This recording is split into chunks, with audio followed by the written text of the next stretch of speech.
L'entrepôt du bricolage, filiale du groupe Samsé, vous présente Si on parlait.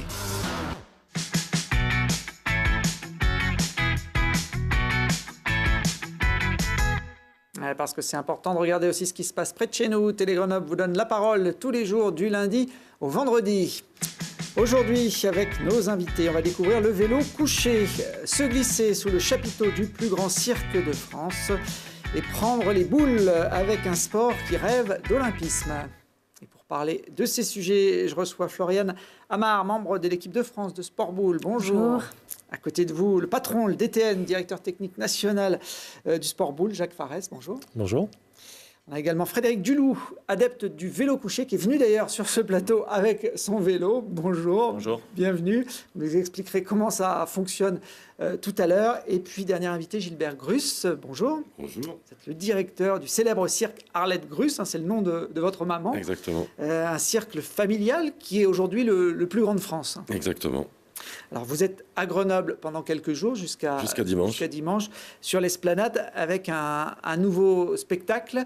Et un nouveau chapiteau. On va d'abord voir quelques images du nouveau spectacle qui mêle, j'ai envie de dire, des numéros traditionnels qui font partie de la culture du cirque avec aussi des styles un peu nouveaux qu'on n'avait pas forcément l'habitude de voir sur un chapiteau. Ça a toujours été un petit peu le mode de fonctionnement du cirque Arlette Gruss, c'est toujours de rechercher des attractions un petit peu inédites et des attractions qui n'ont jamais été dans un cirque, comme ces 8 Ukrainiens qu'on voit recouverts de LED ou nos drones qui font des péripéties comme ça. Il y a un numéro avec des drones, c'est presque du jonglage, mais avec des drones. Exactement, oui. Tout ça fait que le cirque est vu autrement aujourd'hui. Bon, on le voit aussi sur ces images, il y a des motos, Il y a des motos, il y a un quad aussi qui traverse l'ensemble du chapiteau, il survole 26 mètres d'un point A à un point B, et tout ça, ça passe au-dessus de la tête des gens, et c'est assez spectaculaire, il faut dire. Alors le cirque qui se renouvelle, tout en gardant les traditions. Chez vous, c'est une histoire de famille, je le disais, il y a 4 générations, je crois, de Gruss qui sont sur la piste. Oui. Vous avez mon fils aîné, Kevin, qui est lui trapéziste, avec un numéro de rebond avec des élastiques.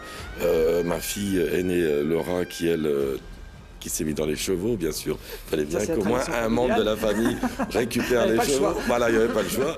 Et puis les 2 derniers, Eros et Alexis. Eros, 12 ans, Alexis, 8 ans. On les voit sur la vidéo où ils font ce qu'on appelle de l'écarien. Alors, l'écarien, on est couché sur le dos, on a les jambes en l'air. Et la partenaire fait des exercices, des pirouettes et des sauts périlleux, mais pour retomber toujours sur les pieds du porteur. Bon, on a fini avec ce clin d'œil au quad qui survole la piste. Vous parliez du chapiteau qui est nouveau. Effectivement, on le voit là, il y a quelques heures, il a été filmé par une de nos journalistes sur l'esplanade. Qu'est-ce qu'il a de particulier, ce chapiteau ? Tout simplement, on peut s'apercevoir sur votre vidéo, la structure métallique est à l'extérieur, donc il est supporté par l'extérieur, et ce qui donne à l'intérieur une visibilité de 360 degrés, et il n'y a plus aucun obstacle, et on voit le spectacle comme si c'était du 16-9e, voilà. Il n'y a plus de mauvaise place derrière le poteau, ou derrière les câbles. Voilà, là c'est fini. C'est fini, il n'y a plus rien. Il y a le public, la piste, avec les artistes. C'est vraiment une vraie osmose entre le public et le spectacle. Alors c'est un gros barnum, j'imagine, à monter chaque semaine dans des villes différentes. Exactement, ça a été un petit peu compliqué de se roder, puisqu'on a décidé en pleine tournée. On est vraiment un cirque fou, puisque en 15 jours, on a dû tout changer. Parce qu'à l'époque, l'ancien chapiteau, la cathédrale, était monté d'une façon, et là on a dû retourner à l'école pour réapprendre notre métier. Ouais. Bon, il a l'air de tenir à Grenoble. Exactement, non, ça il n'y a pas de souci. Ça représente combien de personnes justement, toute l'infrastructure du cirque ? Le cirque Arlette Gruss a 140 personnes dans son ensemble, 35 artistes, une trentaine d'animaux et puis 110 véhicules. Donc vous voyez, c'est quand même une sacrée belle petite entreprise. Ouais, vous ne passez pas inaperçu quand vous vous déplacez. Je crois qu'il y a même une école pour les enfants. Oui, ils sont 15 élèves à l'intérieur, et c'est ce qui permet aussi au cirque Arlette Gruss de trouver tout le temps des attractions improbables et complètement novatrices, puisque les parents n'hésitent pas à partir 11 mois en tournée avec nous, vu que leurs enfants vont pouvoir suivre une éducation comme s'ils étaient chez eux à la maison, quoi. Vous avez cité les hommes et les femmes qui font fonctionner le cirque. Il y a aussi les animaux. Il y a une ménagerie qui peut se visiter d'ailleurs. Exactement. Tous les jours, on voit les les éléphants qui prennent le frais à Grenoble. Bon, c'est un temps qui doit leur convenir en ce moment. C'est vrai que les cirques aujourd'hui sont un petit peu dans le collimateur à cause de ces animaux. Depuis quelques années, il y a une partie de l'opinion publique qui se rebelle. Comment vous l'appréhendez? Vous avez compris L'appréhender, on le subit, on le supporte, on se sent un petit peu des gens hors la loi, on se sent un petit peu pestiféré. Je prends des mots assez forts parce qu'on en a un petit peu marre de toutes ces histoires. Moi, personnellement, c'est la 7e génération de gens de cirque qui ont des animaux. Donc, on ne va pas nous apprendre comment est-ce qu'on donne à boire et à manger et comment on traite nos animaux. Ensuite, en chaque début de spectacle, on passe pendant un quart d'heure pour que le public sache vraiment comment ça se passe. Un film qui est circulaire. Le film, il est vraiment circulaire par rapport au chapiteau. Et les gens peuvent voir les 25 hectares de notre établissement qui sont dédiés aux animaux pendant toute l'année. C'est-à-dire que les cirques Harley de Grus emmènent en tournée que les animaux qui vont aller au spectacle. Les autres sont à la maison et ils passent d'agréables et bonnes vacances dans des parcs de 25 hectares. Ça vous inquiète quand même pour l'avenir du cirque en général? Il y a Pinder, qui est un cirque important en France, qui a arrêté ses tournées il y a quelques mois. Il y a d'autres cirques qui ont mis la clé sous la porte. Peut-être pas uniquement à cause de ça, mais je pense que ça y contribue. Je pense vraiment que ça y contribue. C'est un petit peu effrayant quand même. Nous, on a la chance d'avoir un public assez fidèle et habitué au cirque Harley de Grus, donc ils savent vraiment comment ça se passe. Mais c'est sûr que c'est compliqué pour aujourd'hui faire avancer un cirque pendant la tournée. Ouais, c'est très compliqué et ça fait très peur. Vous n'êtes pas posé la question d'éventuellement d'enlever les animaux? Non, le jour où j'enlèverai les animaux, il n'y aura plus de cirque Harley de Grus. Bon, le cirque, en tout cas, il est là, dans toute sa diversité, avec les animaux, on l'a vu avec les spectacles acrobatiques, et puis les nouveautés comme ces motards ou ces drones. Ce sont les animaux du futur. Les animaux du futur. Peut-être qu'un jour, on trouvera la solution avec ce type de technologie. Vous êtes là jusqu'à dimanche. Il y a le site internet où vous pouvez trouver les différents horaires. On ne quitte pas trop la région. Ensuite, c'est Annecy, Aix-les-Bains et puis Lyon. Donc, vous tournez, on va dire, vous allez passer ce début d'automne près de chez nous. Exactement.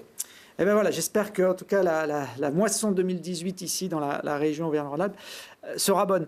Merci Gilbert. Je ne sais pas si un numéro avec un vélo couché, ça pourrait être quelque chose qui Écoutez, je vais vous dire que lorsque je l'ai vu, ça m'a quand même donné pas mal d'idées. Tout à l'heure, vous vous êtes dit, tiens, pourquoi pas. Et on va essayer de plancher là-dessus et pourquoi pas que ça soit possible, oui, pourquoi pas. Pas avec moi en tout cas. Bon, en tout cas, si dans les années à venir, il y a un numéro avec du vélo couché au cirque de Grus, on saura que ça a démarré ici. On vous appellera pour lancer la première. Travail. Alors Frédéric, vous êtes un adepte en tout cas du vélo couché. Oui. Je ne sais pas si on peut faire des acrobaties avec ce genre de vélo, mais en tout cas, il interpelle quand on le voit. On n'a pas l'habitude de voir des vélos comme ça. Pour autant, ça existe depuis assez longtemps. Ça a été inventé par un Suisse en 1897, si je ne dis pas de bêtises. Et ça a été réinventé par Charles Mochet en 1930, qui est un industriel français qui fabriquait des voitures à pédales. Parce qu'après la Première Guerre mondiale, il n'y avait plus d'argent, donc les gens, surtout sur Paris, roulaient avec des voiturettes à pédales. Il a commencé avec 4 roues, puis 3, et puis en 1930, il a fait un vélo, un vélo-car, ça s'appelait, 2 roues.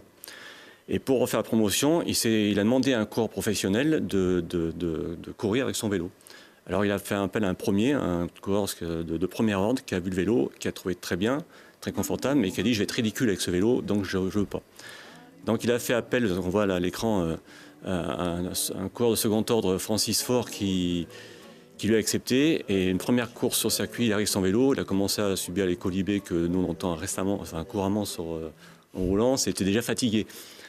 Voilà, donc il a gagné la course haut la main. Par rapport à des vélos classiques. Par rapport à des vélos classiques, parce qu'on est allongé, on est couché, donc moi je fais du tandem avec ma femme, et souvent on me dit, votre femme elle dort derrière. Ça a le don de l'énerver à chaque fois, quoi. Voilà.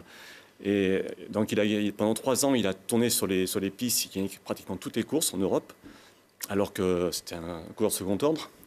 Et en 1933, Charles Mochet décide de s'attaquer au record de l'heure, qui était tenu depuis 1907 à 41 km des poussières de l'heure. Lui, il monte à 45 km/h.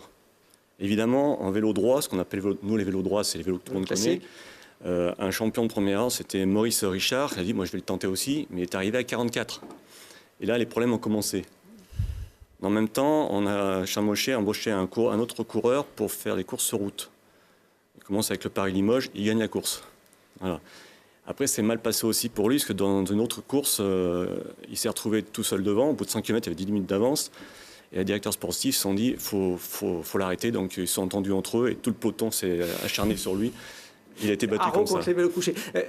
Donc, le vélo couché était plus efficace que le vélo classique et ça n'a pas plu aux instances internationales. Ce qui s'est passé, c'est qu'au 58e congrès de l'UCI, les gens ils ont essayé le vélo, ils ont trouvé ça amusant, fabuleux, enfin, c'était confortable et tout. L'Anglais, lui, a trouvé ça formidable, a dit qu'il y avait un bel avenir pour ce vélo-là. Et l'Italien a dit que ce n'était pas un vélo.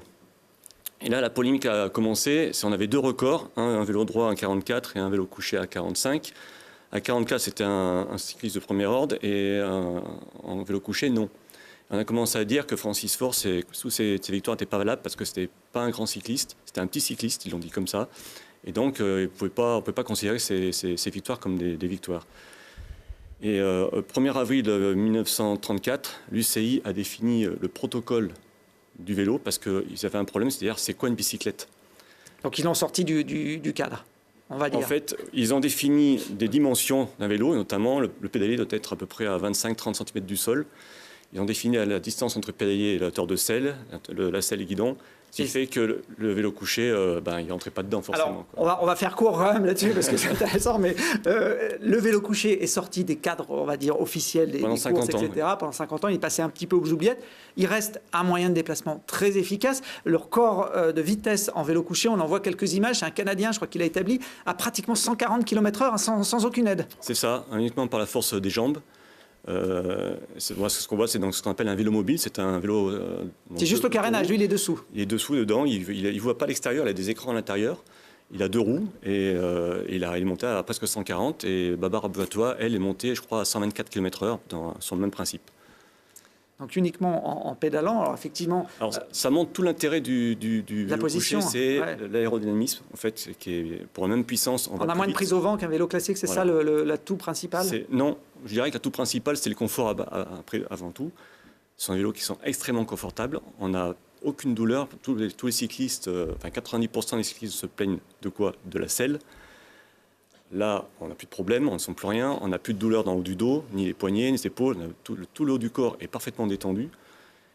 On a une vue à 180 degrés, on n'a pas 380, 360, mais on a 180 degrés sans se faire mal au cou. Donc au niveau ergonomie, c'est des vélos qui sont fabuleux. On voit là sur les images, les gens ils sont vraiment tranquilles. Les Américains disent qu'on est détendu en montée et on s'envole en descente avec ces vélos.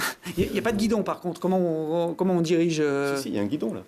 Non, mais là, sur les images, par exemple, qu'on est en train de voir, il n'y a pas de guidon. Il y a un guidon, ils tiennent c'est sur le côté. Sur les côtés. Il y a beaucoup de configurations différentes en vélo couché. C'est ce qu'on voit, c'est ce qu'on appelle les trikes, donc les vélos couchés à 3 roues. Alors, il y a des vélos avec des 2 roues devant, d'autres 2 roues derrière. Il y a des tandems, il y a des vélos qui sont plus faits pour la vitesse, d'autres plus le confort. Là, ici, on a un vélo qui est fait pour tout faire. En fait, on peut voyager avec. Moi, je veux travailler avec, je fais mes courses avec en ville. Là, on voit un tandem 3 roues, c'est quelque chose qui est fabuleux. On avait rencontré avec ma femme des retraités qui faisaient le tour des Landes avec ce tandem-là. Et on a un choix énorme, en fait, en termes de vélo couché, beaucoup moins restrictif que ce qu'on appelle les vélos droits. Alors aujourd'hui, vous essayez avec certains adeptes de relancer un petit peu le développement de ce vélo. Ça s'achète tout? On en trouve facilement dans le commerce? Alors on a la chance à Grenoble d'avoir le magasin Bentoline, Gabriel Mancy, qui est à Crolles, qui en vend. On a quelques revendeurs en France. Le problème qu'on a, c'est que depuis quelques années, des constructeurs qui ont démarré en les années 80 ont disparu. Et donc, chaque fois qu'on roule avec, on voit vraiment un réel intérêt des gens par rapport à ces vélos. Ils viennent nous voir, ils posent des questions. Moi, je leur fais essayer chaque fois que c'est possible. Et à chaque fois, le retour, c'est le même. Ces vélos, on est très bien dessus, c'est fabuleux. Et les constructeurs disparaissent parce que c'est très peu connu. À Grenoble, pour voir un magasin, vous ne pouvez pas voir un magasin de vélo couché. N'en voyez pas dans les magasins. Voilà. Donc, on a un problème à la fois que de peu de visibilité. Et les constructeurs, ils essaient de résister, mais on voit que petit à petit, ils disparaissent. On voudrait éviter une deuxième disparition du vélo couché. Donc, il y a une association qui s'est créée, l'AFV, en 2003, qui milite aussi pour ça. Là, on voit notre tandem. Ça, c'est le tandem, voilà. Voilà, on voyage avec ma femme avec ça. Et Et voilà, donc il y a beaucoup de travail à faire, de communication en fait sur ces vélos. Et c'est le but de cette journée. Il y a même une version, des versions tout-terrain. On peut aller sur les terrains de montagne avec ce type de. Oui, de Gabriel vélo. Massy, Bentolan, lui, justement, il est en train de se former pour emmener des gens faire de VTT avec ces vélos-là en montagne. Moi, j'ai vu aussi la marque, le Tandem que j'ai, c'est une marque Azub, c'est une marque tchèque. J'ai vu une vidéo sur YouTube, on les voit en train de faire du VTT avec un vélo de ce type-là. Et c'est vraiment Aujourd'hui, ça coûte combien si on veut acheter un vélo couché comme le vôtre? C'est un gros investissement? Il faut compter 2 000 € minimum, neuf. Parce que c'est des petites séries, tous les constructeurs actuels, enfin la plupart, ont commencé en tant que bricoleurs dans les années 80, ils sont devenus professionnels. Mais il n'y a pas de grandes séries comme les grandes marques de vélos qu'on connaît. Donc il faut compter minimum 2 000 €, ça peut monter très haut avec les vélos mobiles par exemple, ça peut monter à 5 000 - 6 000 €. Mais par contre, ce sont des vélos qui sont extrêmement solides, extrêmement bien finis, mais qui manquent d'un certain retard technologique qui fait que ce sont des vélos qui sont relativement lourds encore. Alors, si vous voulez tester, découvrir le vélo couché, il y a un rassemblement ce samedi 22 septembre à partir de 10h30 dans le parc Mistral. 14 heures c'est 14 heures pour ceux qui roulent déjà en vélo couché parce qu'on va faire une déambulation en ville. Donc plus on sera nombreux, mieux ce sera. Et à partir de 15h30, à la haute vitesse, où là on va rester avec nos vélos et les gens pourront venir nous voir pour discuter, s'asseoir dessus, essayer. On pourra essayer sur la haute vitesse les vélos couchés ce samedi après-midi. Je ne sais pas pourquoi 10h30, ça me paraissait tôt aussi pour des gens qui font du vélo couché. En général, ils se lèvent plutôt en fin de matinée. Non, on se lève très tôt pour en faire, on ne s'arrêterait plus. Bon. Merci en tout cas. Floriane, ça fait partie de vos entraînements, le vélo Je fais un peu de vélo, ouais. Plus de la course, mais je fais un peu de vélo.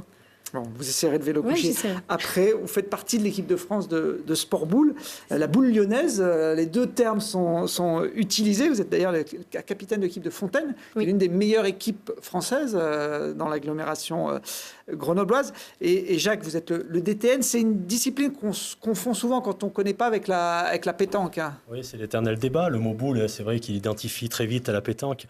Après, c'est un peu logique puisque la boule de pétanque, tout le monde en a dans sa voiture, tout le monde la pratique en loisir ou en compétition. Donc, il faut pas être un concurrent de la pétanque. Faut savoir qu'aujourd'hui, en France, on a deux fédérations différentes. La Fédération française de pétanque et de jeu provençal basée à Marseille et la Fédération française du sport boule et de Rafa Volo, qui est un autre sport de boule encore pratiqué beaucoup en Amérique du Sud et en Chine. On a deux structures différentes, mais on est partenaires communs pour intégrer les Jeux Olympiques de Paris 2024.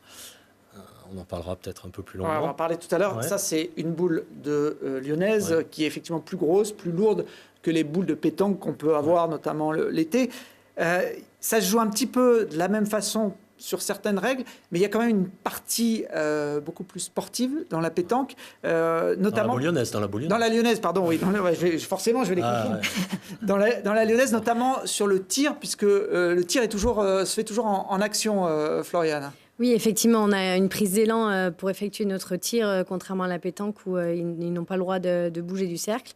Et donc là, on voit à l'écran sur un tir de précision. Donc on a 5 mètres, 5 mètres 50 pour prendre son élan jusqu'à 7 mètres. Et on fait entre 4 et 6 pas d'élan en fonction des joueurs pour effectuer le lancer. Donc ça, c'est une des compétitions c'est une des épreuves. Sport ball, une des épreuves. Le tir de précision, avec un côté un peu ludique. Hein. Il y a comme des petits ateliers différents avec des points en fonction de la difficulté. Il y a des boules différentes qui évoluent dans la difficulté et dans la distance. Et c'est une épreuve qui demande beaucoup de calme et de concentration. Et donc, c'est une épreuve que j'affecte particulièrement.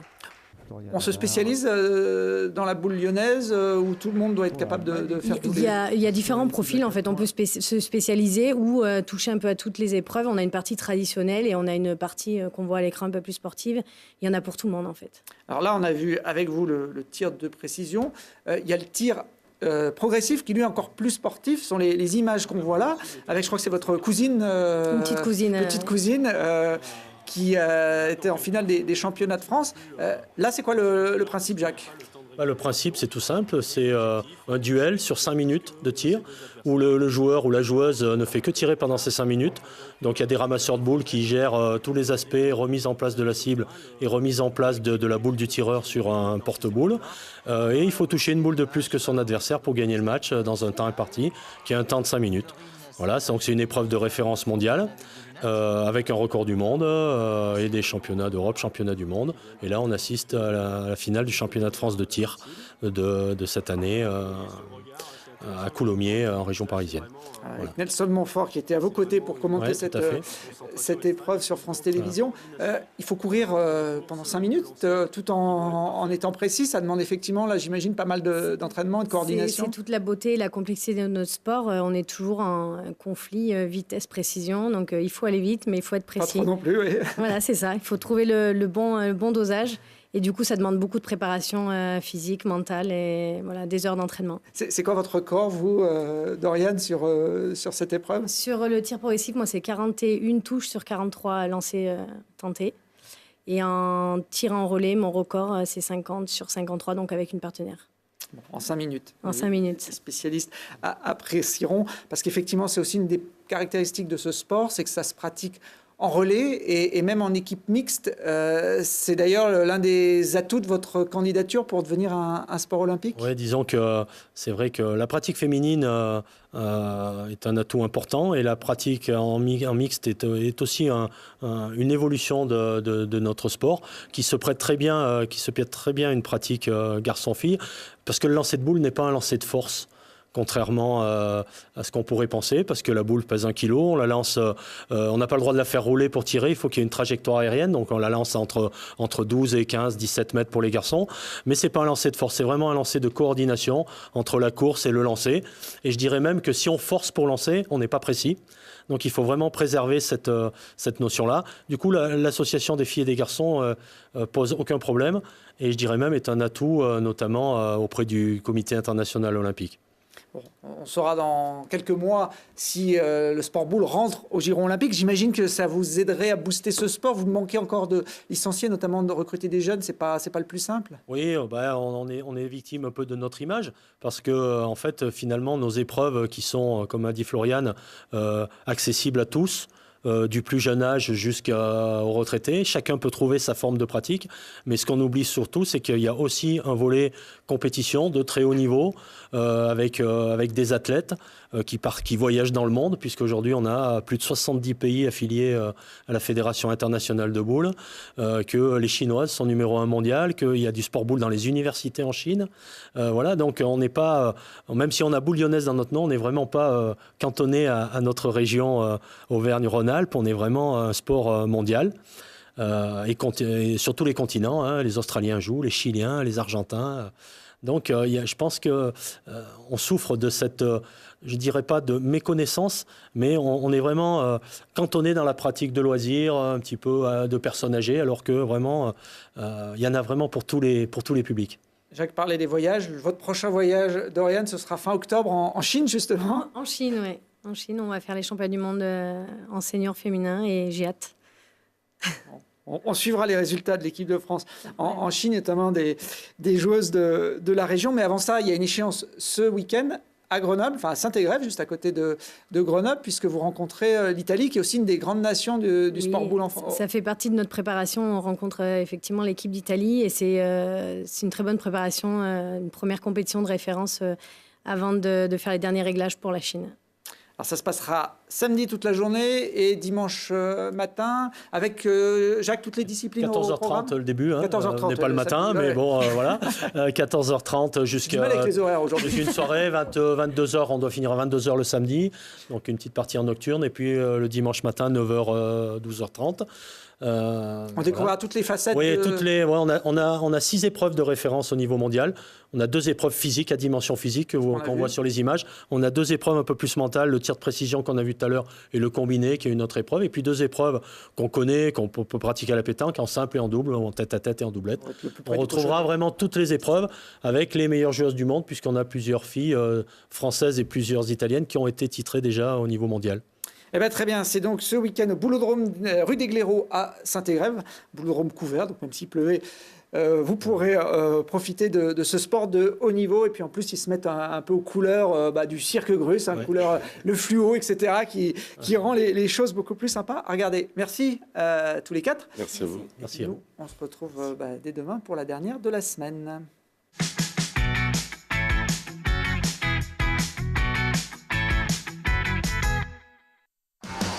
L'entrepôt du bricolage, filiale du groupe SAMC, vous a présenté Si on parlait.